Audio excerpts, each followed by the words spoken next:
Hola, ¿qué tal? ¿Cómo están? Les saludo con gusto. Yo soy Jorge Velete, director de tráfico ZMG. Hoy me acompaña Pedro Kumamoto, candidato a senador por el estado de Jalisco. Pedro, ¿cómo estás? Muy contento de estar aquí, de regresar aquí a esta casa de tráfico ZMG y muy contento de saludar a las personas que nos ven a través de las redes sociales. Muchas gracias por el espacio. ¿Por qué quieres ser senador? Es una gran pregunta, sobre todo porque te acordarás que en algún punto se habló mucho acerca de que podríamos ir a buscar la alcaldía de Zapopan. Bueno, yo les quiero platicar a quienes nos ven pues, los motivos más reales. Volteamos a ver nuestro país. Estamos hablando de un país que cerca de 55 millones de personas viven en pobreza y 12 millones hoy no saben qué van a comer, es decir, pobreza alimentaria. Por otro lado, estamos en un país en donde básicamente 95 de cada 100 delitos quedan en la impunidad, es decir, no existe el acceso a la justicia, nos da miedo salir a la calle y finalmente, por otro lado, tenemos, desde mi punto de vista, una enorme crisis relacionada con el salario mínimo, 88 pesos al día está por debajo de la línea de la pobreza. México es legal trabajar 8 horas, 6 días a la semana y ser pobre. En México es real, el día de hoy cerca de 58 millones de personas no tienen acceso al seguro social y el seguro popular pues definitivamente está rebasado, no te entregan las medicinas que te dicen en la receta y volteemos a ver pues las condiciones en las que viven nuestras abuelas y abuelos que tienen una pensión raquítica si es que la tienen. ¿Qué es entonces lo que tenemos que hacer? Bueno, frente a ello primero, hacer política. Si tú no haces política, alguien más viene por ti y la hace en tu nombre. Y no podemos seguir permitiendo eso, primero. Y segundo, tenemos que cambiar leyes nacionales, leyes federales que tienen que ver con salud, educación, acceso a una pensión digna, la posibilidad de un trabajo pagado de forma justa. Vaya, lo que tenemos que hacer es simbrar las leyes a nivel federal. Y por eso vamos al Senado de la República, porque queremos hacer modificación de leyes, pero también otras dos cosas muy importantes. Esta semana que acaba de concluir, vimos con mucha tristeza y enojo que al Bronco se le dio el registro para ser candidato independiente a la presidencia de la República. Una persona que no ganó en firmas su lugar, se lo dio un tribunal electoral.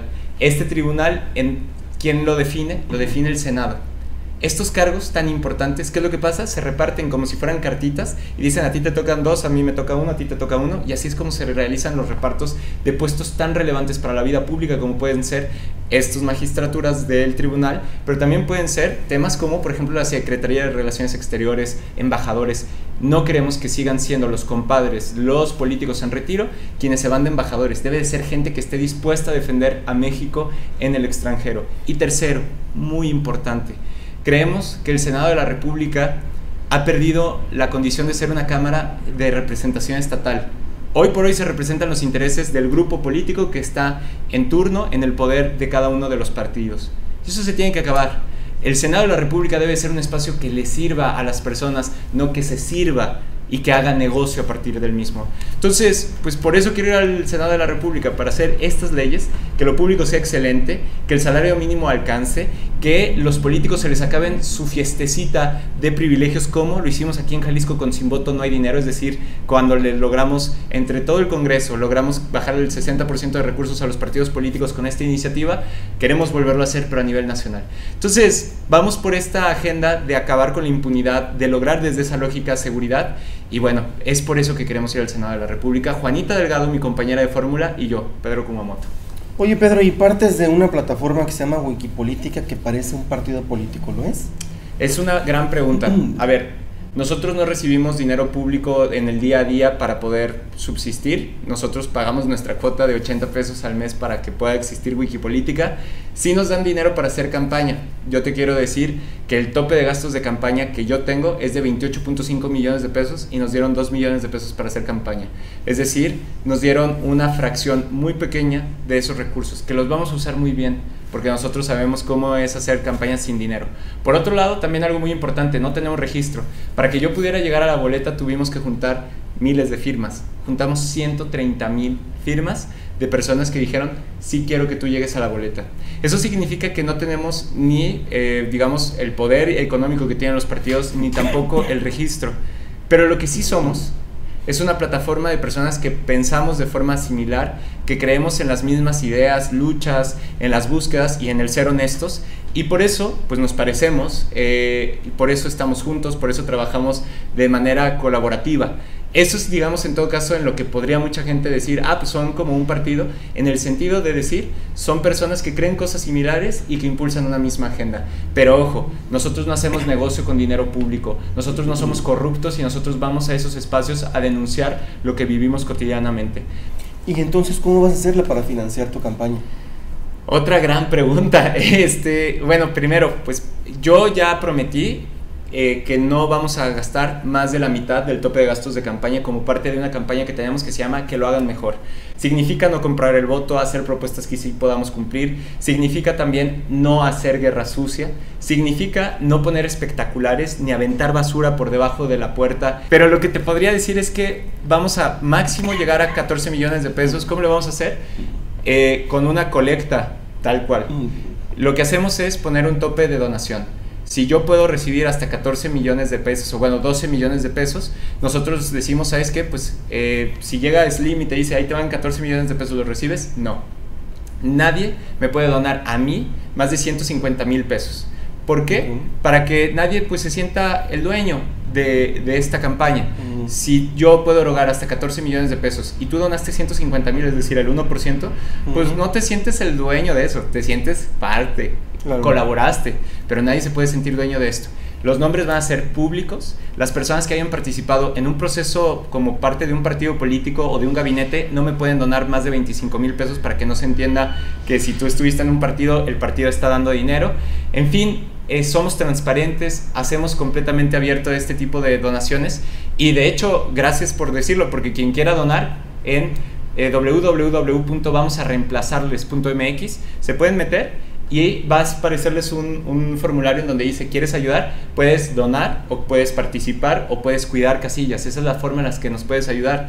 Hay más formas, desde luego, pero estas son las 3 maneras. Cuidando que el voto sea efectivo el día de la elección, ayudándonos a brigadear. De hecho, de aquí probablemente nos vamos a pegar calcas de seguir, por eso traigo 2 colores en el cuerpo. Y también otro muy importante es donando recursos. Oye, por cierto, nos avisaron del código de color, ¿verdad? Nos mandaron aquí un memo, el compañero camarógrafo nos dijo, vístanse de... Oye, Pedro, un tema que pega mucho a la ciudadanía, el tema de seguridad. Claro. ¿Tienes alguna propuesta? Tenemos una propuesta muy clara y una ruta muy específica. Cuando decimos inseguridad, muchas veces pensamos en que nos hacen falta patrullas. Perdón, ¿a ti te han asaltado? A mí me han asaltado. Okay. Hace 6 meses me pusieron una pistola en la cara y me quitaron lo que traía. Venía caminando, estaba en el centro histórico y quien me asaltó... Sacaste tu espada láser. De Kylo Ren. No, bueno, este chiste es para los que les gusta Star Wars. Sí. Yo lo que vi en ese momento fue a un joven de 15 años que me estaba apuntando una pistola a la cara. Le di mi celular, traía, no me acuerdo, creo que 50, 100 pesos, no traía tampoco tanto dinero, no suelo cargar con mucho dinero. Y la reflexión que me quedó es, ¿por qué carambas una persona de 15 años está dispuesta incluso a dispararle a otra persona pues por un celular? Y sí, 100 pesos, ¿no? Y yo creo que la respuesta no es fácil. Mucha gente piensa que el problema es que no hay suficientes policías. Yo lo que les digo es, volteemos a ver la policía actualmente. Hoy a lo mejor detienen, pero salen en cualquier momento. Entonces, primero, tenemos desde nivel federal o si no desde nivel estatal, tenemos que estandarizar los procesos para que los policías sepan cómo se hace una detención exitosa. Esa detención, cómo se le lleva o se le presenta ante el Ministerio Público y eventualmente ante el juez. ¿Por qué esto que suena tan técnico es importante? Porque si no, de nada va a servir tener un policía en cada cuadra si cada vez que los detienen, salen. Claro. Primer lugar. Tenemos un nuevo sistema de justicia penal acusatorio que lleva 2 años de aplicación y eso es una cuestión homologada a nivel nacional, ¿no? Pero pues sigue habiendo esa corrupción. ¿Tú tendrías alguna propuesta para evitar esos ministerios públicos, esos policías o esos jueces corruptos? Justo es lo que quería seguir con la segunda parte de la propuesta, es ministerios públicos y fiscalía autónoma. ¿Cuál es el problema con esto? Queremos que el Ministerio Público sea puesto por un examen de oposición, que se demuestre que es la persona más capaz para analizar información de criminalística, de física, de tecnología, digamos, de diseño, para poder presentar las pruebas. Porque hoy lo que sucede es que un juez recibe las pruebas de un ministerio público, pero puede ser que el ministerio público no haya hecho bien su chamba y entonces el juez libera. Entonces necesitamos cambiar esa parte legal, pero también debemos de impulsar que el fiscal pueda ser una persona la más capacitada, que no sea el cuate del gobernador o del presidente en turno, sino que sea la persona que tiene la mayor experiencia y también la mayor autonomía para poder hacer su trabajo. Otro tema fundamental, dentro de nuestro proyecto tendríamos que hacer justicia abierta, que se vea quiénes son los jueces que liberan y que tengan estadísticas accesibles a toda la población. Ya está para el Consejo de la Judicatura, pero tiene que ser público, porque de esa manera vamos a desincentivar que se libere, sí, por el tema de corrupción. Por otro lado, vamos a tener un ministerio público más capacitado y finalmente policías municipales más capacitadas, y nuestro objetivo es que la impunidad sea cero, acompañado de un sistema nacional anticorrupción y estatal anticorrupción verdaderamente independiente, y finalmente, desde mi punto de vista, con juicios políticos autónomos, es decir, que no sean los mismos diputados o en nuestro caso senadores quienes analicemos los casos de corrupción dentro del servicio público, sino que sea también con una comisión mixta, como ha sucedido con la Comisión de Participación Ciudadana del Sistema Estatal Anticorrupción. Lo que quiero decirle a quienes nos ven es, queremos impulsar digamos, acabar con la impunidad. Es el mal que en realidad teje la inseguridad. Si de cada 100 delitos, 95 quedan impunes, la gente que quiere delinquir se la va a pasar muy bien, y tenemos que acabar con esta realidad. Bien, en el tema de movilidad, ¿cuál es tu propuesta? Mira, desde el Senado de la República definitivamente vemos leyes a nivel nacional. Creo que sería muy importante que dentro de los espacios ejecutivos, específicamente a nivel federal, se pudiera desarrollar una subsecretaría específicamente para poder lograr homologar entre los estados de la República prioridades y técnicas a partir de las cuales podemos hacer las ciudades más vivibles. Quienes nos ven, ustedes lo padecen cotidianamente o lo padecemos cotidianamente, el tráfico, de hecho, de ahí el título de por acá, pero también, por otro lado, la falta de alternativas. Muchísimas personas me han dicho, Kuma, yo dejaría mi auto si existiera un servicio de transporte público digno, cercano, limpio, que tengamos certidumbres. La misma línea del tren ligero, una línea de tren ligero, la número 3, nos pudo haber, digamos, si lo hubiéramos desglosado en líneas de Metrobús, estamos hablando entre 12 y 17 líneas de Metrobús se pudieron haber hecho con la misma cantidad de recursos que se hizo una línea 3 del tren ligero. ¿Es buena noticia que haya una línea 3? Desde luego que sí, pero en una ciudad, por ejemplo, como Guadalajara, y la zona metropolitana de Guadalajara, como hoy nos demanda que exista un peribús de entrada, que exista una línea hacia el aeropuerto, que pueda existir también conectividad entre Tlajomulco y, digamos, las zonas de desarrollo industrial dentro de Guadalajara. Todo Mariano Otero, en Patria, que también pudiera existir, un derrotero que pudiera cubrir Ávila, Camacho y finalmente el centro histórico. Es decir, cuando te das cuenta que hay tantas necesidades, haberle invertido a la línea 3 suena más bien un acto político que en realidad un acto técnico. Entonces, ¿llenarías las calles de bicicletas? Bueno, quien quiera y pueda que lo haga. Yo sí creo en la bicicleta, pero ojo, yo sé que no todo el mundo puede andar en bicicleta. Yo ando en bicicleta cuando se puede. Yo soy un usuario recurrente de mi bici, del programa de transporte público de bicicleta pública, pero yo sí quiero decir algo. La prioridad debe de ser tener un transporte público digno para que una persona de 99 o una niña de 9 años se pueda subir en ese espacio. Hoy no es un espacio digno, ni se le paga adecuadamente a los operadores, ni por otro lado el sistema, digamos, hombre camión está funcionando bien. Tenemos que construir ruta empresa, y finalmente algo que se ha dicho hasta el cansancio, las banquetas deben de ser dignas, ¿no? Otro tema que aqueja aquí en nuestro estado es el tema de salud. Antes era un chiste decir que en los centros de salud únicamente había paracetamol. Ahora ya ni siquiera hay paracetamol. Exacto. ¿Cuál es tu propuesta para este tema de salud, para resolver esta cuestión? Es un tema delicadísimo. Hoy podemos ver los reportes de la Auditoría Superior de la Federación, y lo que te dice es muy claro. Hay dinero para el Seguro Popular, pero se lo roban los gobiernos estatales. La auditoría que va a ir en contra del anterior secretario de Salud del Estado de Jalisco va a ser muy importante que le demos seguimiento, porque no se explican los balances financieros entre lo erogado, lo entregado y lo ejercido. No se puede entender cómo sucedió este desfalco tan grande. Entonces yo lo que primero que les quisiera decir es sí hay dinero, 1. 2, tenemos que dejar de tener 5 o 6 sectores dentro de la misma salud y tenemos que unificarlos y universalizarlos. ¿Qué significa esto?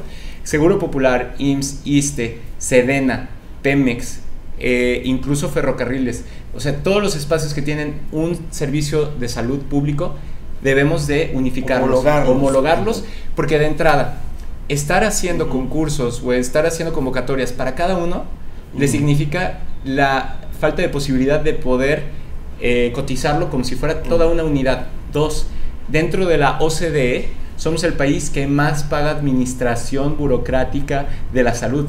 El 15% de nuestro presupuesto a salud se va a pagar administración, no a prevenir y no a curar. Eso es muy grave. Y finalmente algo muy importante, sí podemos tener un servicio de salud digno. Tan es así que el presidente Peña Nieto se estuvo atendiendo cuando se operó en un hospital público. Era del ejército, de la Sedena.